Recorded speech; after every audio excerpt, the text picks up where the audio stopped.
We is back. Good morning. Happy Monday, everyone. And everybody's here today. Yes.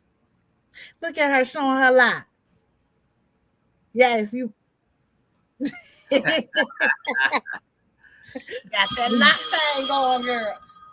Look at her. Look, she ain't ready. I'm ready. I mute my phone. It's off. It's I'm off. ready because what he I forgot to delete him, block him. He need to be on the cutoff list too. Yeah, I'm deleting and blocking. But good morning, everyone. Good morning to YouTube land and all the other platforms that we post on. We are here today for a special program because it is Dr. Martin Luther King Jr.'s recognition day. His birthday is actually on the 15th of January, but he got the 19th or the second Monday in January, however that fall or what day it fall on. That's how they did it to so we can always remember him and the great work that he's done. A lot of people didn't agree with Dr. King. A lot of people, and especially in the South, a lot of churches and ministers, when he was doing his protest marches and, speeches and things, a lot of them wouldn't let him in. They didn't want to have nothing to do with it because they felt like he was causing problems. And what he was talking about was just going to make things worse for the Black community. A lot of things I agree with him on, and a lot of things I did not. And I agree with him on, I don't know if I agree with that no more. But I used to agree with him on nonviolence, but I done changed my stance a little bit on that because, I'm like Malcolm X, you know what I'm saying? You put your hands on me, I'm going to send you to the hospital or the cemetery. So some things I bounce back and forth. I mean, when you think about it, he started to change his own stance too because he realized these crackers is crazy. He realized, that whole time. I'm going to be good today. Yeah. I said we was gonna be, but sometimes it's, and I mean, and we've been labeled the biggest threat in the country, other than the Black Panther Party. J. Edgar Hoover hated him, who was black, by the way. See what now? And across black. Oh, J. Edgar Hoover, black and across oh yes, and a cross-dressing gay man. But he hated Dr. King and he hated Malcolm. No offense, but we just telling his truth. It is what it is. Yeah. At night while he's sitting up there trying to hate on somebody, and you got your little sister standing up here with the little, cocktail uniform on because she's gonna be the barmaid for the night. But at any rate, like I said, J. Edgar Hoover hated him and Malcolm X for whatever reason. But Dr. King, in my opinion, for me, he had a lot of good. He did a lot of good. Could he have maybe tweaked and twerked a few things? You know what I'm saying? Yeah. Did we have to go full-fledged into segregation? You know what I mean? Was it really necessary for us to have to deal with them? You know what I mean? Because me coming from Memphis and growing up in the area that we grew up in South Memphis and Castalia, we had our own barbershops. We had our own hair salons. We had our own dry cleaners. The only store that we had in that community was ran by the Jews. You know what I'm saying? It was Geno's, but everything else was ran by the people in that area. The auto mechanic shop, you know what I'm saying? Mr. Lewis ran that. That was his shop. You know what I mean? And we were we were good. You know what I'm saying? We were good. I think a lot of people who say that or that feels that way are people who Gen X. When you think about it, though, you were good in that little bubble. What if you had somebody who aspired to be more? And I feel like Dr. King and Malcolm X, well, let me take him out because he didn't. He said keep the bubbles. But I feel like the people who said integration was not necessarily saying that we aspire to be them, but if I aspire to come out of this bubble, I need to have the chance to. I need to have the opportunity. I don't need to be fighting and kicking and getting beat up because I want to come out of our bubble. But even coming out of the bubble, though, since they still fighting and still mistreating and doing wrong, I just believe in separate but equal. You know But there is no separate but equal, because we were separate and equal. We got their hand-me-downs. We got their raggedy ass books with the pages tore out of it. We got the teachers that didn't know because they wouldn't or weren't able to go to school. And so when you say separate but equal, was it really? It wasn't really equal. You say that you guys got the hand-me-down books. We didn't experience that in our community. Our books were new. We got new books. Now, I noticed that the books, like after, like when I was in first grade, I went to the second grade, and my sister came in the first. She got my book. You know what I'm saying? But they were not worn down, beat up books. But what I think you're missing is the tone and the tenor of his day. You went to school after Dr. King's movement. This Dr. King's movement was prior to the 30s, the 40s, the 50s. And so he was focused in on that situation more, and then later towards the future. And at that time, Shakira's right, it was hand-me-down. However, they did have the HBCUs that were producing Black educators and the like. However, it was still a struggle because you need money to make things happen. I think Dr. King was the man. I think he was awesome. No one's perfect. And based on his Christian values, that's how he proceeded to operate and maneuver. Right. Now, do I agree with everything? No, I don't think anybody should agree with anyone all the time. If you agree with somebody all the time, that means you ain't thinking, and you're supposed to. That's cold. Yeah. I.e. MAGA. Well, MAGA is like I had to try to. Please, no MAGA. Let's do Dr. King. Oh, I'm sorry. All right, okay, just an example of a code. Just a bunch of poor people, man, that don't want to see nobody go nowhere.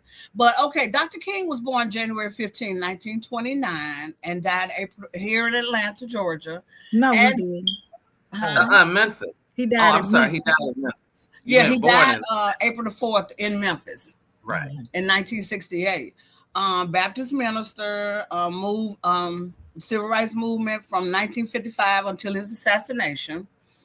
He advanced he advanced civil rights for people of color in the United States through the use of nonviolent resistance and civil disobedience against Jim Crow laws.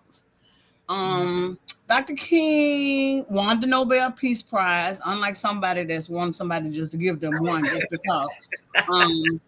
In 1964, he won the Nobel Peace Prize. Presidential Medal of Freedom in 1977. Of course, he was already deceased. And then the congressional, No, I'm listening. And then the Congressional Gold Medal in 2004. So Dr. King he founded the Southern Christian Leadership Conference. He also marched and started the Montgomery boycott that lasted over a year. That was very successful within Montgomery as far as that company is concerned, because it almost broke them. They had to open the buses back up and let people sit where they wanted to sit, or they were going to go broke because they were at ground zero. The burning of the Birmingham church in 1963, that, from what I've read, that really hurt him. The killing of those 4 little girls in that church bombing, that hurt him. And have you ever been to that church? Yes. Man, when you go to Montgomery and do anything for the school, there's a parade. Oh God, not Montgomery, Birmingham. Magic City Classic. I could not think of it. When you go to Magic City Classic for the Alabama State and Alabama A&M Classic game, you march right by that church. And every year that we go, I just like to go and just stand right there and just, because to know that these babies were innocent and that their families were in there, not only praising God and saying thankful for the things that they did have, but they were also in there celebrating a man who was fighting for them. They were praying for a man that said, hey, We have to do better. Let's get together. There's this peaceful protest. And I feel like as much as my relationship with religion is not great, I love my relationship with my spirituality. But to know that these people leaned on their religion as much as they did, to have faith in a man that had faith in people and humanity. And then you got these babies that, honey, they was cute that day, and then they came out the way they did. Like, every time we go down there, I just like to stand and just say thank you, because no matter, even though they didn't, their goal wasn't to make a difference, they were just being cute and being obedient to go and attending Sunday school. They sacrificed. That was a pivotal moment in our own, in Dr. King's history and our history as Black folks. So I'd like to say thank you to those babies and those families for their sacrifice, because the little that we do have, granted, it's not small. I mean, on the grand scheme of things, the rights and the things that we do have is small, but it's big strides that, because it could be 10 times worse. But I like just to say thank you. I agree, but it's also important to say, when you was doing a bio on Doc King, remember that his name was Michael. Michael, yeah. It wasn't Martin. His father changed his name, and so Martin Jr. changed with his dad's name. So I just wanted to put that out there. And I agree with you, Kyra. I've never seen it, and I do want to see it. But there's a book I always read. I cannot remember this book. I'm going to dig it out. And it talked about that bombing of, and was it Birmingham? Birmingham. Yeah, the bombing in Birmingham. Very, very, very good book. And when I dig it out, I'll let you guys know. Okay. Yeah, Shakira just finished reading your book you were talking about, cuz Black Fortune. Yes. Yeah. We talked about it a little bit. Like, that book was good. That book was good. And I'm on another book now. I'm on another book. But we'll talk about it. Yeah, we'll get on that one too. Yes. In 1963, the Federal Bureau of Investigation, which would have been, the racist J. Edgar Hoover, considered King a radical and made him an object of the COINTELPRO in 1963. COINTELPRO is kind of where agents just follow him and bother him and investigate him and always on him and putting bugs in the room and just. That man, you talk about trauma. Just that man's. They have bugs everywhere and bombing their family. Like, those people back then, we cannot touch those civil rights leaders with a 10-foot pole, because the stuff that they had to go through and still be a family man, or still be, be present in anything other than preaching or fussy. Like, we can't touch these people with a 10-foot pole. And I don't think we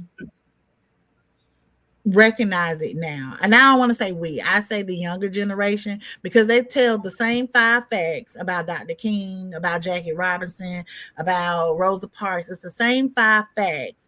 And then they close it out with "I have a dream." Yeah, like, I agree with you. I totally agree. But I think you hit on to something. We can't really fathom what they went through back then, and not just them, their parents and grandparents. Remember, they was just coming out of slavery and into Jim Crow and into farming the land. But even farming the land, it wasn't their own. They were still working for the white folk. And even though, sharecropping it, even though they may not have had a plantation overseer over them, however, they still had to produce just as much, if not more, of the supplies, because that was their livelihood. And they knew that they were going to be cheated, and you still couldn't question the master's mathematics, or he would kick you off the land. Yeah, because slavery somehow was over. But if you question his mathematics of how much you owe and how much you bought, he kick you out the land and get somebody else in. And so now you're here starving. So you're absolutely correct. They went through a whole lot that we can't even imagine. and they were sold out to it. They gave their lives, their blood, their sweat, and their tears to it, and we're reaping the benefits, thank God. However, the older ones, when we had talked about it before, like Jesse, Sharpton, and Andrew Young down there, they kind of went on the money making side. They make that money. I told you, Young was on the board members to many, many businesses and corporations, because I know he was on the board of Walmart. You think he was on there for free? Andrew No. Young went on They Walmart. have a documentary coming out on him. I've seen it. I ain't seen that. Have Okay. you seen it? Yeah, you know, well, I don't know if this is the same one. Yeah, well, No, he got a CNN new- ran. Oh, okay, but CNN just ran something on him this year or last year too about Andrew Young, and it was just talking about just the hard work that they had to go through. He talked about his relationship with Dr. King and so forth, but it was really good. Yeah. You know, thinking about it, adding all those people, like you said, they moved over to the money. I wonder if their thought process was, okay, this man just died. We just this law just passed. Let us put our feet in the position that he fought for us to be in, because we got a little wiggle room. So, not to excuse the fact that they didn't fight as hard. I would say I feel like they didn't fight as hard. However, I feel like the fight was still there, but I really feel, just thinking about it, that they said, okay, let me step into this, because this is what we were fighting for. We were fighting for the chance to be on this board. We are fighting for the chance to be in this in the room, because they say if you're not at the table, you on the menu. We weren't on the menu no more. Let me rephrase that. We were not the main course on the menu. We became appetizers on the menu and not the main course. So therefore, we're appetizer. We can be at the table a little bit. And I wonder if their thought process was, all right, we in here, now let's show them what they've been missing since we haven't been here, and go from there, versus just, feeling like they just gave up the fight. Because I don't feel like they gave up the fight. I think maybe they started fighting. I mean, I think, well, from the way I view it is, giving up the fight, everybody can't fight the good fight. Everybody couldn't do what Dr. King did, because everybody didn't have to give the gab like what he had. So once he passed away, the mouthpiece was gone. And I guess for them, as far as they were concerned, the way they view it is, the man that ran this and in charge of this, and was controlling this, is no longer among us. Mm-hmm. And I'm just thinking that maybe they thought that the message wouldn't be as clear, or the people wouldn't, stand with them the way they stood with him, because everybody don't have that gift of gab. And they can't do it. You can't do it. I mean, Andrew Young went on to do good things. He became ambassador. He became mayor. He's like Cuz said, he sit on all these different boards, from Walmart to Amazon now. Everything he on boards. He doing, he doing a whole lot of things. But they felt like the fight was over when they got the right to vote. You know what I'm saying? They felt like, okay, we got past the hard part, and maybe the little stuff we'll handle along the way. They didn't see what was coming. I think you both are right. I think the fight, Dr. King and the crew, it was for civil rights, the access to public accommodations, hotel, restaurants, things of that nature. And then he took a shift towards economic, up the economic social ladder, so to speak. Mm-hmm. And then once they got there, that's where they took the fight. So I think you guys are both right. But here's the thing, what I look at with Dr. King, like I told you, I love Dr. King. Dr. King was phenomenal. Dr. King, I think for me, people miss Dr. King. They see this great civil rights leader and for humanity. But Dr. King was a prophet. Mm-hmm. Dr. King, a prophet has vision. Mm-hmm. So they see things, then they have insight into things, and then they have foresight after things to come. And if you preach, don't get me started. And if you listen to Dr. King's speeches, he spoke on it as a prophet. He said that this land here, America, is a land of wealth surrounded by islands of poverty. It's not going to continue. He said this land here is modern day Babylon. God's going to break your neck. Dr. King said injustice anywhere is threat to justice anywhere. Yep. Dr. King says our lives begin to end the day we become silent to things that matter. Listen to what this man said. That's prophecy. That's not no run-of-the-mill leader. That is and true. they were like Dr. King, because we talked about a little earlier before we came on. Coretta said her and Martin could have left America and went down and stayed in the Caribbean for the rest of their lives and lived things out. But Martin refused to. He knew his life was going to come to an end. Yeah. He knew that his days was numbered, especially after he saw Medgar Evers got killed, Malcolm X, the 3 M's. And so he knew it was only a matter of time, but he refused to give up the fight because that was his calling. He said, if you ain't ready to die for something, if you don't have nothing to stand for something like that, but pretty much if you ain't dying for it, it ain't worth it for you. Something like that. It's not worth it. But it was strong when he said it, because it made sense. Like, I mean, if you're not willing to stand up and die for the cause, and then what's living? If you're not going to die for a cause that's worth dying for, absolutely, what's living? The man was so smart. In 1944, he entered into Morehouse College at the age of 15.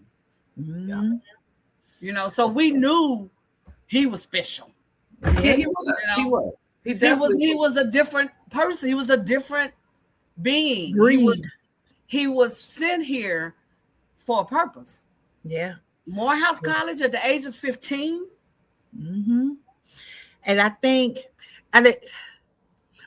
my babies went to /go to Coretta Scott King Young Women's Leadership Academy here in Atlanta, Georgia. Please, y'all, support that school. They are trying to close it. It is a very, very small school from 6th through 12th grade. No, it's not a performing arts school. It's an academic school with 100% graduation rate since the inception of the school in 2012. But here we go, neither here or there. When you go in that school, all you see is strength and power and uplifting. It talks about, there's a creed, and I'm going to put their creed up. I don't know it from by heart. I don't go to school there, but my daughter has been there 7 years, since 6th grade, and this is her senior year. And all kids say, oh, I ain't learned that in that school. I'm so tired of going to school. But baby, that girl can spit that creed out. And when she is in public, she hold her head up. And the creed pretty much says that I'm going to stand on business. I'm going to be strong. I am who I am, and I'm going to fight for civic duty, and I'm going to love on people, and I'm going to, uplift people. And to know that this creed was passages from letters and passages from things that Coretta wrote her husband that lifted him up. Said a lot to me to know that this is something that my baby recites every day. People think I'm crazy for driving an hour every day one way to get my baby to school, but it's because that school embodies strength. Right. That school embodies, I said, yeah, of course. It all you see are quotes from Coretta, from Dr. King. You see quotes from Shirley Franklin. You see quotes from Andrew Young. You receive all these quotes. And then it's just powerful as a parent to walk in to know that what these people went through. And now that I'm saying what I'm saying, I'm thinking about it. Could that be the reason why I choose to drive an hour? My kids have never went to a school that don't have a name of somebody that was strong. Atlanta Public School didn't do nothing else. All them schools are named after somebody who was big, bad, and strong in this civil rights. My daughter went to Young Middle School, which was named after Andrew Young's wife and all the things that she did. My son went to Ralph J. Bunch Middle School. I didn't even know who that was. But, there's Benjamin E. Mays. My son went to Benjamin E. Mays. I say all that to say, to me, it makes a difference where you place your kids or where you place yourself every day. For education, for history, for knowledge. It's just education and knowledge. It's just to Yeah. know that you stand on the back of some Yeah. people that meant well for you, and Mhm. the world just gonna continue to try to shut them down. Like, you trying to shut down this school? They're trying to shut down a Mhm. lot of schools in Atlanta, but that's neither here nor there. Well, and but what they gentrifying? You see, they're taking Bankhead. They trying. They it's gentrification. You know what I mean? They trying to erase all the Black history out of all the major cities. And especially they want to put the hurting on Atlanta because of Dr. King. I mean, you go down Auburn Avenue, all the houses gone with the exception of the one that he grew Yeah. up in, and I think the one next door to it, and the one across the street or something. Because the one next door to it was grandmother's house, and the one across the street was aunt house or something. But it's gentrification. They want to act as if though Black people never came through here. Is what they trying to do. It's like we never came through here and we never contributed nothing to this country. Our people just came through here and wasn't nothing but a problem all the time. You know what I mean? That's gonna be hard in the city of Atlanta when you got the Hartsfield Jackson International Airport. Yeah. And when you got the AU Center over there with all of those HBCs, all them, so it's gonna be hard for them to do what they're trying to do, but it won't really be hard because I'm feeling the wrath when I'm talking to people like on different platforms and stuff. A lot of people, they just giving up. You know what I mean? They're just like, you know what? I just get up every day and I just go through the motion. I go to work. I want to make sure I pay the bills, feed the kids, you know what I'm saying? Send them to school. But as far as looking for something greater, look for something, a lot of people just like, they just over it. Well, I asked this question, Anthony.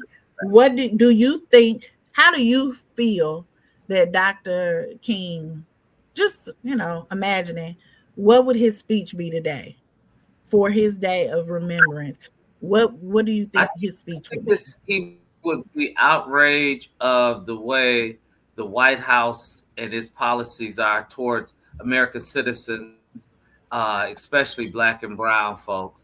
I think he would be outraged that that military buildup still in existence. Dr. King gave a speech, The Three Evils of Society. It was poverty, racism, and that military buildup. Those things still exist today. And I think he would be gravely disappointed that we're still having to fight the same struggles. So when you mention the schools in Atlanta, it's the same thing happened here. We had the same names here in Detroit of some of those great Black leaders. And some of them are gone because they did reinforce positive self-image. And that's a threat to white society. That's the word I was looking for. Thank you. Yeah, that's a threat to white society because remember, they're operating off of this great replacement theory. So they fear that the rise of the Black man and woman will destroy them. And they probably right.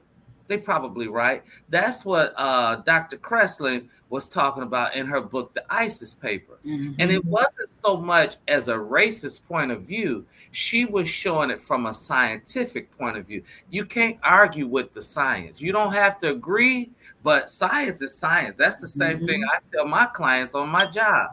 You don't have to agree with me, but here's the facts. Now, whether you're a system or not, it's based off of science. So I think Dr. King would be sorely disappointed that we as a nation, we still facing the same evils that we did 50, 60, 70 years ago. It's just dressed up in another way. But now we see, since who is in, that the mask is coming off because they're in your face with it like they were years ago. They're in your face. They don't care. They don't care. They don't care. They I don't want to say they don't care, because if they didn't care, they wouldn't mask it the way they do. Especially like this whole milk campaign, but and those quotes on the podiums. I say not that they don't care. They're just sending secret codes. It's just like they talking in Morse code. So the ones that don't know the Morse code, they don't have the information. If you studied Morse code, you got it. So they care to appeal to the people who took the time to learn the code. If you didn't learn the code, you just think, hey, nothing of it. And I think it's how we talked about trying to build something in silence. We got to be silent and we got to, just do it. I think that's what they're doing. Oh, absolutely. Absolutely. And that's when Stacey had mentioned about the school. She said that they're trying to erase the Black history. I think maybe we need a name change. We always outsmarted them. We always outwitted them. Change is good. Change is definitely good. Hear me out. So maybe we shouldn't use the word Black history. Maybe we should just say white history and tell about the things they done to us. Well, we teach y'all white like, history. No more white history. And they're going to have a problem with that. They're going to have a problem with whatever we do and say that might make sense. They're going to have a problem. It's white history. I don't want Black history, so there's white history. What's funny is you say that. There's a girl I follow on TikTok, and she said, instead of calling it white supremacy, we should change the name to white. Okay, I'm gonna post a video, but she pretty much says supremacy means strength and strong and being above. Mm-hmm. They running scared. So maybe we should change the name from supremacy to something else to make the real definition, because they can't be too supreme if they scared. I vote for a name change. We should stop calling it white supremacy and start calling it white narcissism. And I'm going to tell you why. I was reading a book called Fear of Black Consciousness by Lewis Gordon. And something clicked so hard, y'all, I had to put the book down. Because I just needed a minute to process. Because a lot of what we describe as supremacy doesn't actually look like confidence or dominance. It looks like insecurity. It looks like fragility. It looks like people losing their minds the second they're not centered. And that's not supremacy, that is narcissism. Yeah. So let me explain what I mean. Malignant narcissism is basically when entitlement, lack of empathy, and obsession with control mixed with aggression is not just, I think I'm great. It's, I deserve to be centered, obeyed, deferred to. And if I'm not, somebody has to pay. So now let's look at the real world, right? Why does somebody lose it when a Black person talks about racism? Why does teaching accurate history feel like a personal attack? Why does someone crash a conversation about police violence and make it about their feelings? Why does equality feel like oppression? That's not the behavior of someone who's secure in power. That's the behavior of someone whose identity only works if everyone else stays small. Lewis Gordon talks about how whiteness gets treated as the default for being human. So when Black people speak from our own experiences, it feels like a disruption, like we're making it about race, even though race was already baked in. Everything is about race, everything. And that's where the narcissism shows up. Because narcissistic systems don't just want dominance, they want validation. They want to be admired, obeyed, and never questioned. Look at the examples. A Black athlete kneels quietly, and it's a national meltdown. Black students ask for inclusion, and it's, why are they dividing us? I say that ICE is actually modernized slave patrols. And I get white people in my comments who admittedly do not have Jewish ancestry saying, no, ICE is a Gestapo. Shut the f. That's not supremacy acting calm and assured. That's narcissism reacting to a loss of control. Malignant narcissism can't handle criticism. It can't handle boundaries. And it definitely can't handle being told you're not the center of this story. That's why the reaction is always rage, denial, or rewriting reality. And Lewis Gordon points out something really important. When people insist that their behavior is just human nature, what they're really doing is universalizing themselves. Everyone is like me. Everyone thinks like me. So if you don't, you're the problem. That is textbook narcissism. And once you see it in that way, it just makes so much more sense, right? Why equality feels like theft. Why accountability feels like persecution. Why diversity feels like erasure. Why Black consciousness is treated like danger instead of awareness. This system doesn't freak out because it's losing power. It freaks out because it's losing attention. So yeah, I'm voting to change the language. Because white supremacy sounds like strength. And what we're dealing with is actually a system that can't survive without admiration, dominance, and silence from everyone else. That's not supremacy, y'all. That is white narcissism. And once you name it that way, the behavior stops being confusing. It becomes predictable.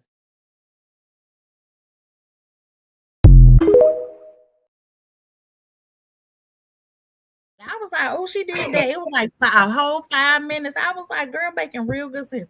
I'm gonna put that video up. Okay, cool. Put that video up. Dr. And King I was like, oh, she attended. making real good sense. Dr. King attended Crozer Theological School in Pennsylvania, and then he left there and he went to Penn State to study African American arts. The man was moving and grooving. But I thought he got his PhD from Boston College, didn't he? Yeah, he got the PhD. Yeah, he got the PhD from. I'm talking the theological. Theological. Yeah. It is theological or logical? Theological. He got that in Pennsylvania. And he went on to Boston College. He went to Penn State for a little while for African American studies. Of course, he graduated from Morehouse. When did these people have time to go to school and save the world? We just trying to figure out how to go to work every day and take class here and there. This was before he got married and had family and got into the movement. He did all this before he actually took on that movement in 1955. I'm just saying, because we need to take some steps from them, because him and a couple others, they do so much. And Dr. King could find a lot in his father. Yeah. He could find a lot in his daddy. He went to his daddy about a lot of things and asked his opinion about so many things. And people, they weren't even aware of that. They thought it was all about the team that was around him. When he was really going to his dad was a learned man. His dad was his mentor. Remember, he was a junior. And also his dad was a preacher. Yes. King's whole concept of life was based out of theology and Christian faith. From the Baptist minister, from the Christian faith, because I think one of the grandfathers was a preacher or pastor or something. Yeah. So I'm not surprised at him confiding in his dad. It seemed like they were a very close-knit family too, prior to him creating his own, him and his sister. And his sister, you don't hear a lot about. And she just passed away. What, last year before? Last year before, mid-90s. Yeah, she was like, yeah, and not getting off topic, but I was looking at Bear. They gave Barry Gordy a birthday party the other day. He's 96. Not getting off topic, but I didn't even know. Yeah. The only thing about it was his sister's daughter. She's born. A Fox News type person. Yeah, she's Republican. She's definitely a registered Republican. Yeah, his niece. Well, I don't have an issue with Republican, but you don't lie. Right. She just lies. She lies all the time. Yeah, she lies all the time. Yeah. But she loves Trump, so yeah. Really? Yeah.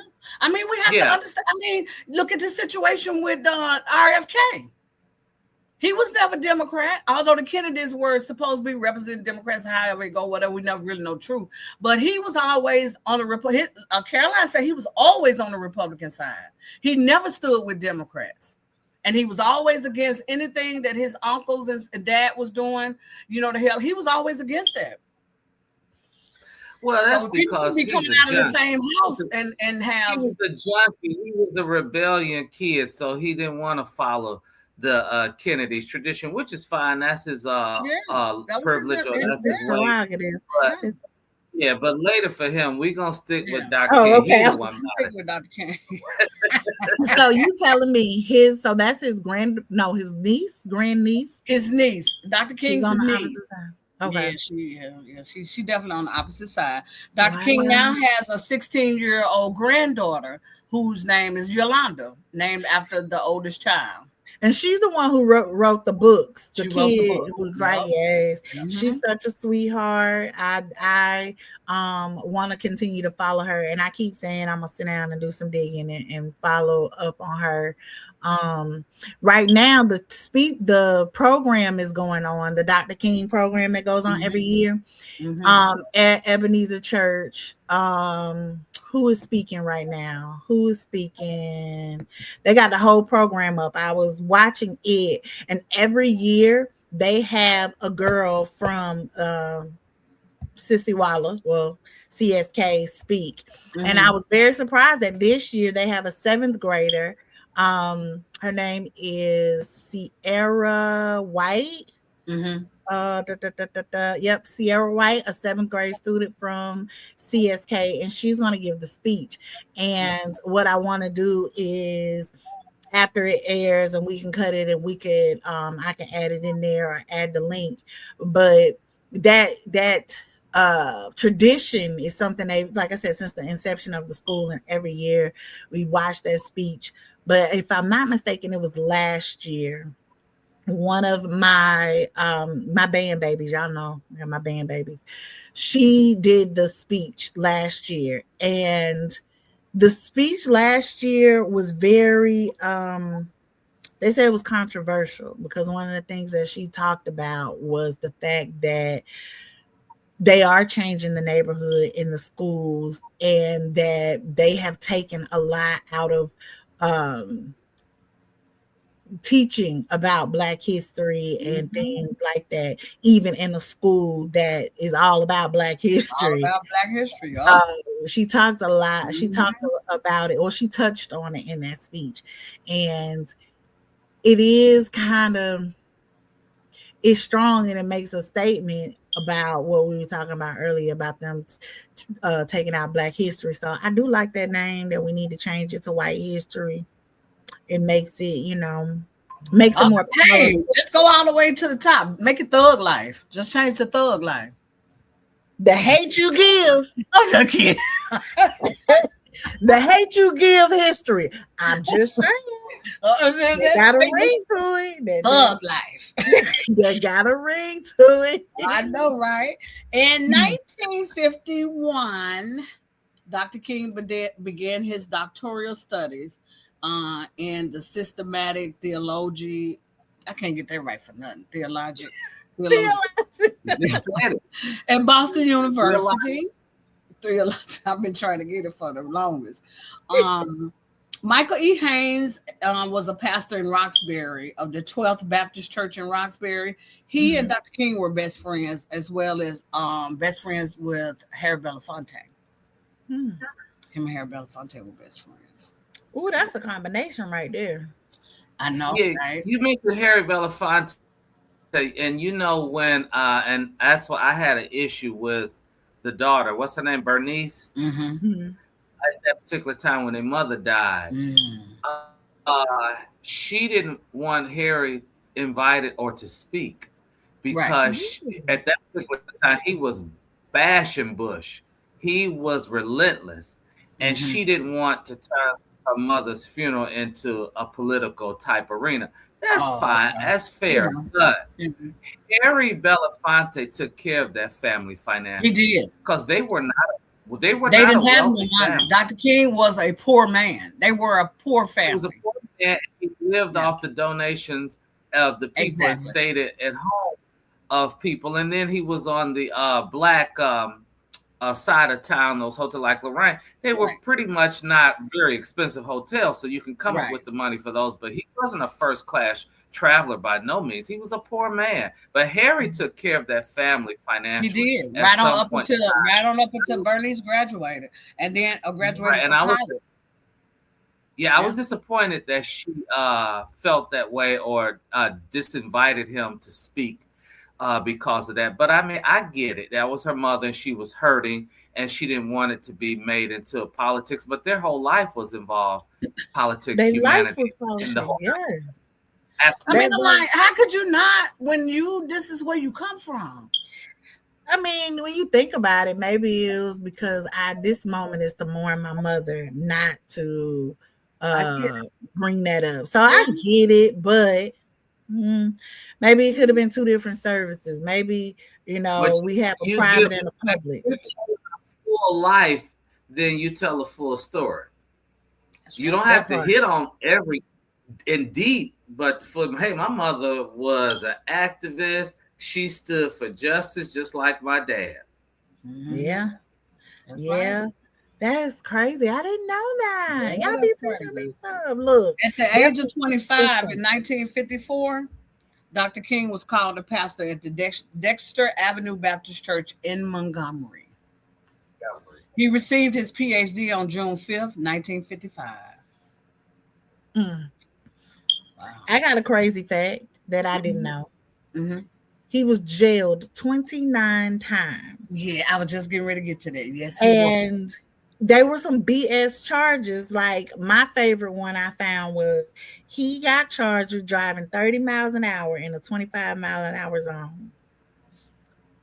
We would all be in jail. Like they couldn't think Yeah, of that's nothing just else. a ticket at best. It's not incarceration. Exactly. And I was like, dang. It made me think about Good Trouble. He was like, look, I got to get to this speech. I got to get to where I got to go. I got to get to helping these people. I got to serve these folks. I got to get there. 5 miles is not that big of a deal. And they couldn't think of nothing else to do. They wanted to stop that speech. They wanted to stop empowerment. They wanted to stop growth. We going to put them in jail. I just 1956, Dr. King and Coretta welcomed their first daughter, Yolanda Denise King. And that's who the granddaughter is named after. Well, Bernice is the one who had the church. That's the only grandchild. Who?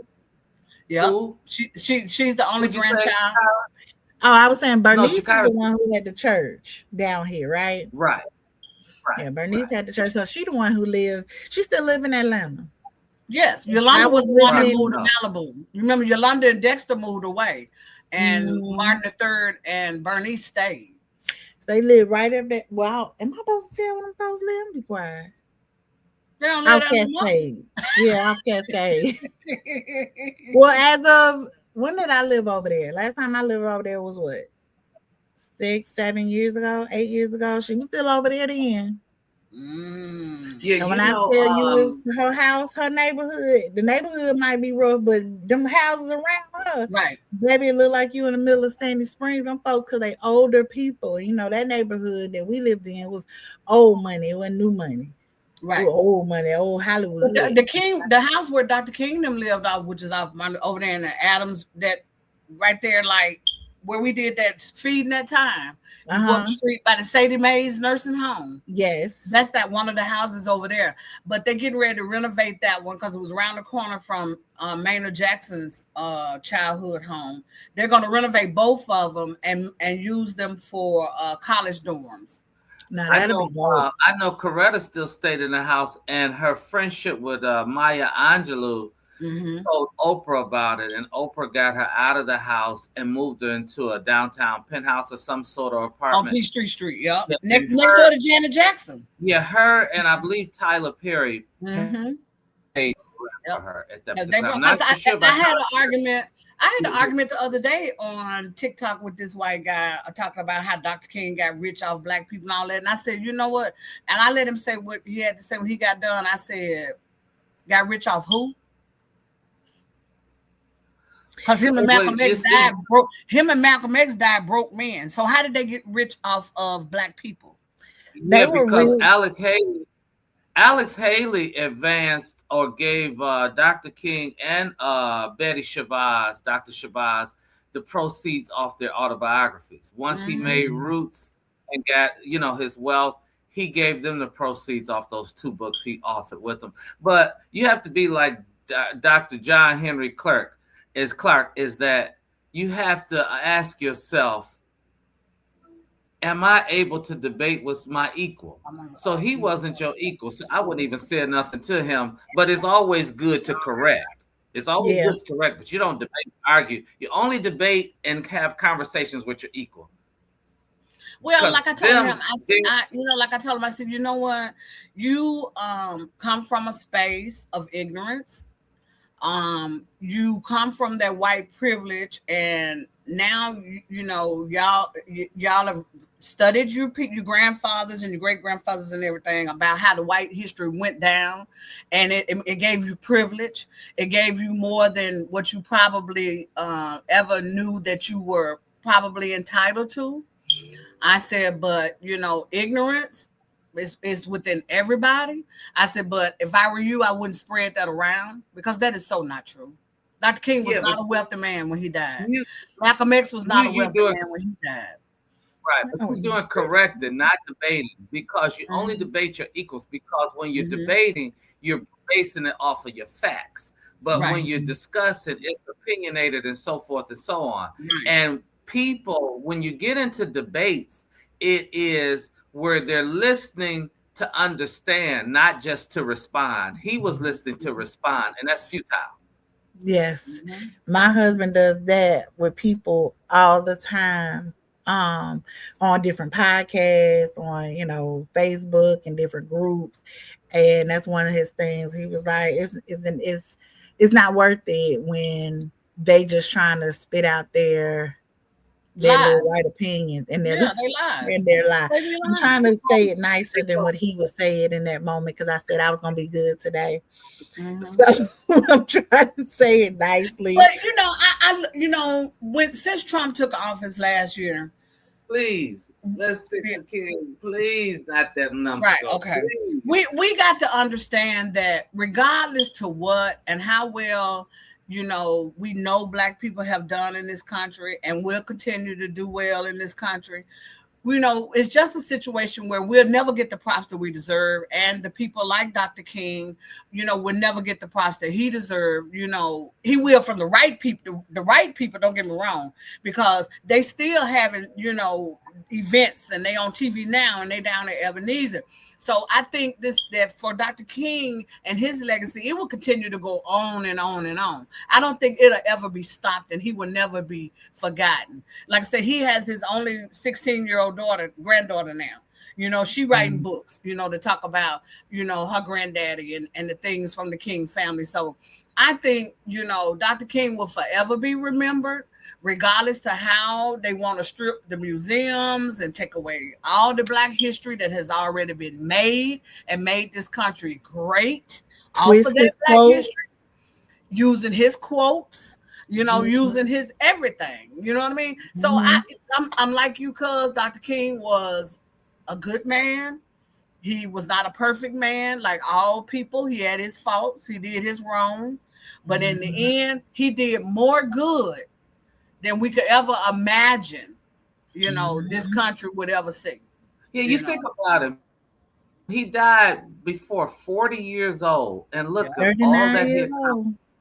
old. Yeah, the academics, as well as this world traveler. I can't remember, but I read somewhere all the miles that he traveled throughout his life. It was amazing. Amazing.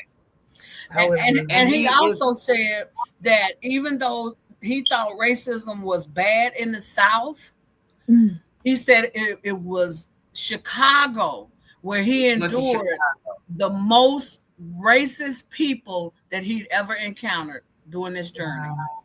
Wow. In Chicago. He said Chicago was the worst. Was the worst. Yeah. I think when we talk about him, I think, which I know a lot of people don't want to hear, I feel like the best way to keep his memory, his legacy, and what he stood for alive is to fight for our voting rights. Because everything that he did and fought for, we had to go and vote on it. And we had to do it as a collective. Him and Fannie Lou Hamer fought their ass off for us to be able to have a voice. And I think also after him, I feel like it fell off because he's gone. So we don't have to do it anymore. And it puts us in the position that we're in now where voting is not important.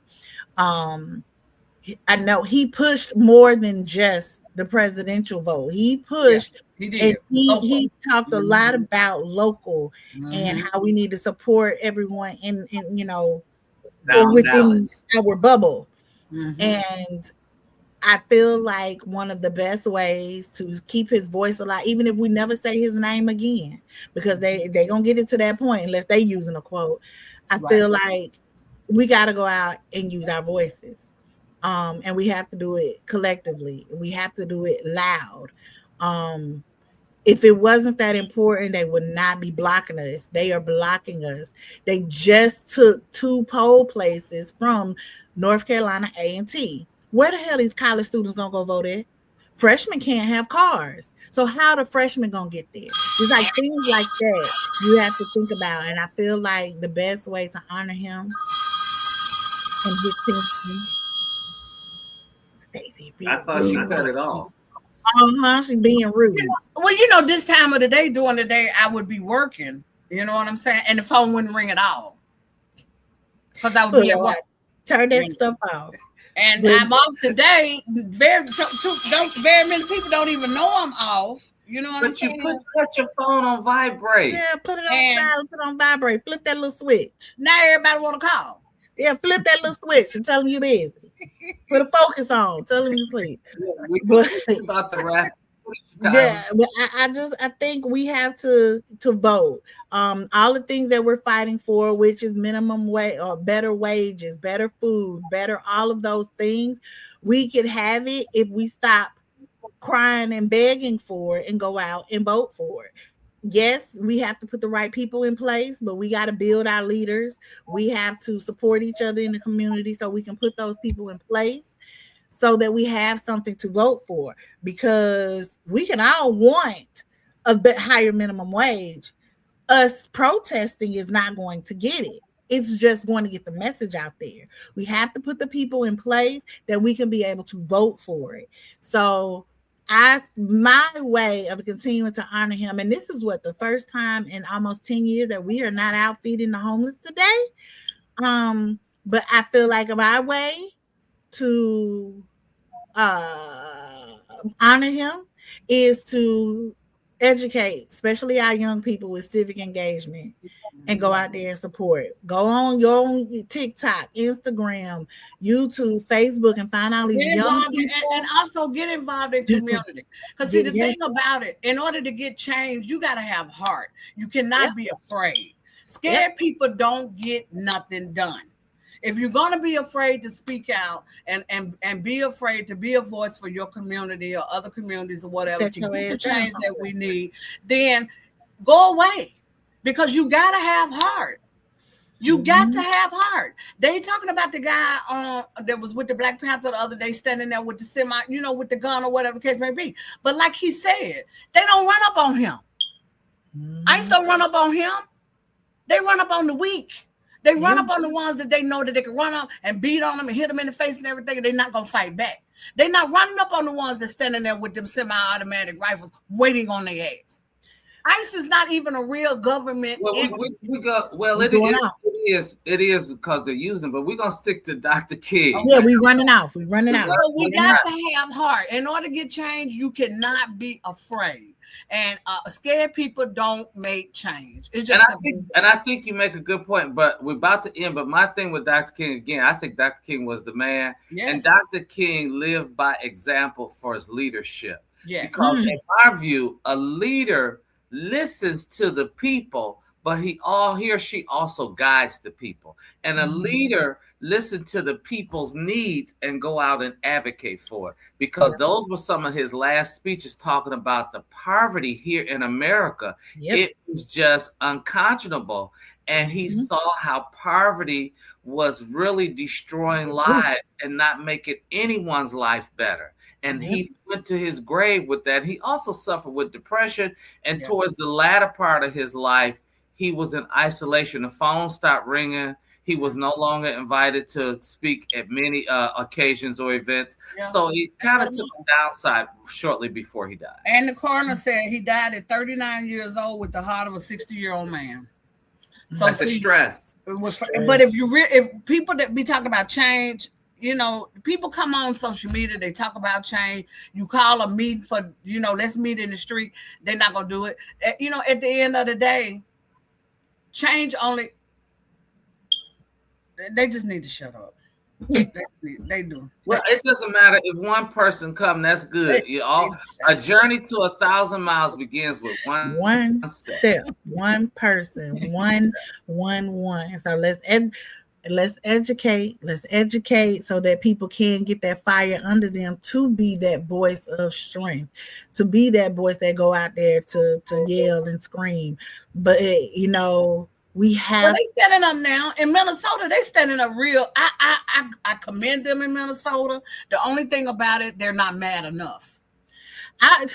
They mad enough, but the only thing they can do is stop them people from coming in. Because guess what? It's some laws that's gonna have to be made.